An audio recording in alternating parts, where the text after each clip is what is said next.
Hello, everyone. It's Whitnie Wiley. And as you can see, today's a little different than the other days of the 30 Days of Habits. I am not only the interviewer for this series, the 30 Days of Habits, but I'm also one of the contributors. And I guess you could say I'm going to interview myself. I'm not actually going to interview. That would be weird. I think it, it would look weird. I tried to come up with a plan though, where I could actually ask the questions and answer the questions. But I decided instead to just talk through the content that's in my chapter. I am a big believer in people leading by example. And so that's actually the chapter name, the title of my chapter is Leading by Example. And the way we go about doing that is largely reflective of how we lead ourselves. And until we can understand who we are as a person, as a leader, what our purpose is in leading, what our intention is for how we go about leading, interacting with those that we're responsible for, it's a little difficult to lead by example. People are in positions of authority, in positions of leadership, right? By nature of a number of different things. They could be in those positions by title, meaning that they have been appointed or elected, maybe even self-appointed to such positions of power and authority. But just because you have the authority and the power doesn't mean that's the best way to communicate and to get your team members to actually do what it is you want them to do. It starts with having a vision, and so much of what we do actually starts with vision. You think about your business plan or your career plan, knowing what it is you want, putting together a plan makes a big difference for how you get where you're going. Now, you can, and people do, stumble into all manner of success, into jobs, into businesses, and succeed, and will look back and say, I don't really know how I did that. It just kind of happened.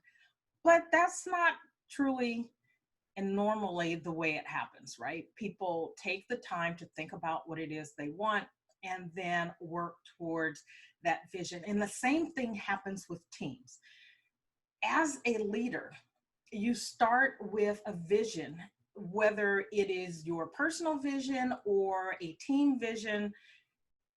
It's something that you are working towards together. The vision of the team is one where every member of the team has a role, a part to play, and is actively moving towards that if you're doing leadership well. And that's what I want to talk about. It's about influence, and it's about walking your talk, right? So being a leader and leading by example is showing people how to move forward in honesty, integrity, or whatever values the team has adopted.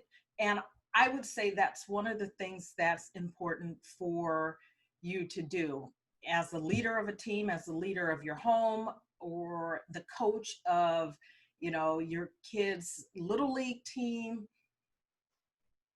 in business, in school, whether you're leading on a project. Once you've determined what it is you're moving towards, that you establish the ground rules of how you go about doing that. And that's basically your values. What are the values that you're going to use? Let's say you've got a team for school and you're brainstorming. How are you treating everyone on the team in terms of your interactions and listening to what the others on your team have to say, being respectful. Those are the values that I'm talking about in terms of team. And you can't ask that of other team members, those that you are leading, if you don't do that yourself. One of my favorite quotes is from a coach in the healthcare sphere. And she says that she's talking about children, parents and children. And she says that children will not pay attention to what you say, but they pay rapt attention to what you do. And I believe that's true, whether it's as a parent, as a friend, politicians, leaders of companies, whatever is going on, people pay very close attention to what you do and how you do it, and will be quick to throw it in your face, literally or figuratively, if you don't live up to the values that you're espousing. So I would say that there are some questions you should ask yourself. Why would anyone listen to what you have to say? Why would anyone want to follow you, right? In leadership, as in business, and business leaders, business people for the most part are leaders as well. They're leaders in a community, leaders in their organization. And even if you have no employees, if you are collaborating with others, there is a leadership aspect, even if you're equals, even if you're a team of equals. At different points in time, someone is stepping up to lead the charge. And it is in leadership, as it is in business, that people do business with people they know, like, and trust. People will follow leaders that they know, like, and trust. And so what are you doing to be someone that other people want to follow? And so you need to work on you. And in my chapter, I talk about 6 principles or 6 components that I think it's very important for you to work on. I'm not going to get into detail here, because if I tell you everything it says, you won't buy the book and then you won't read it. So, but I'll give you an outline of what's there. And the components make up the acronym SIMPLE. And I have created what is the Simple Leadership Method. And SIMPLE is self-awareness, intentionality, mastery, purposefulness, leverage, and energy. And when you combine those, it creates in you an empowering leader, or an empowered leader, one who is empowered to do what leaders do. And you have to decide for yourself what your purpose is as a leader. My philosophy is that the purpose of leaders and leadership is to rise, bring everyone up, to uplift everyone on the team, to have them be the best that they can be, so that they bring their best to the team and the team effort. You have to decide for yourself what is the purpose of your leadership, and the kind of leader that you want to be. So that is the leadership side of my chapter. And the unhabit. So the unhabit that I wrote about is making assumptions. And this is something that I have personally been working on for a while.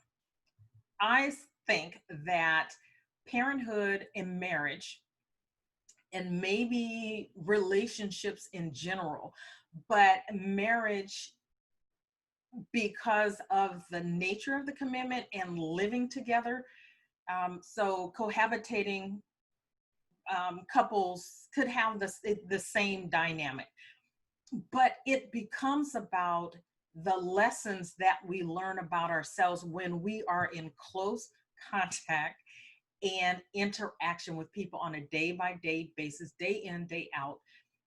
And everywhere you turn, someone else is there. So whether it's the children or your life partner, there are lessons in those relationships that are not duplicated anywhere else. And of course, every relationship has the opportunity to teach us lessons. But I think some of the ones that are the most reflective of who we are in those close, intimate relationships. And so it becomes easy when you know someone or you think you know someone to make assumptions about their motives, about their thoughts and their behaviors. And assumptions can create tension in relationships that are a problem. And when it comes to leadership in particular, when you are making assumptions about other people on your team, about your leader, or as a leader, about those that you are responsible for,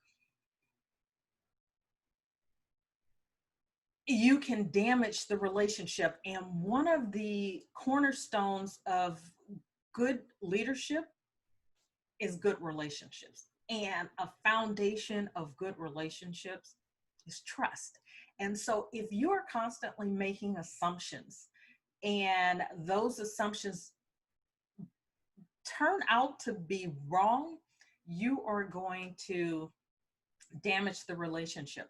And a couple of things happen. One, if you make the assumptions and you act as if your assumptions are true before the evidence is in, there's a problem. And then if you make assumptions, even if you don't act as if you think what you've assumed is true, it starts to have an impact on those you're making assumptions about. So I have a couple of steps that I suggest that you address in terms of whether or not you make assumptions, and if you do, how to stop. I'm going to mention the words and then I'm going to leave it there because, again, I want you to get the book and read it. So you have to admit your behavior, pause, dig deep to figure out what's going on.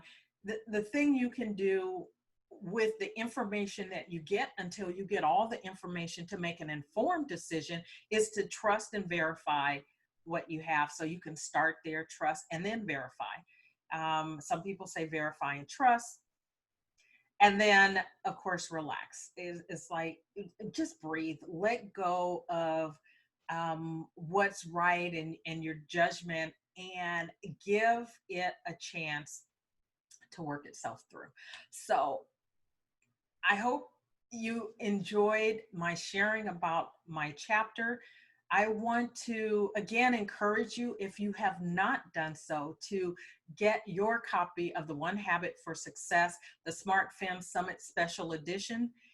It is a great read. I am 2 chapters away from being done with the book. We are on day 28 of the month, and so there are 2 chapters left. I'm looking forward to interviewing both of those authors. And then on Sunday, I want to share this.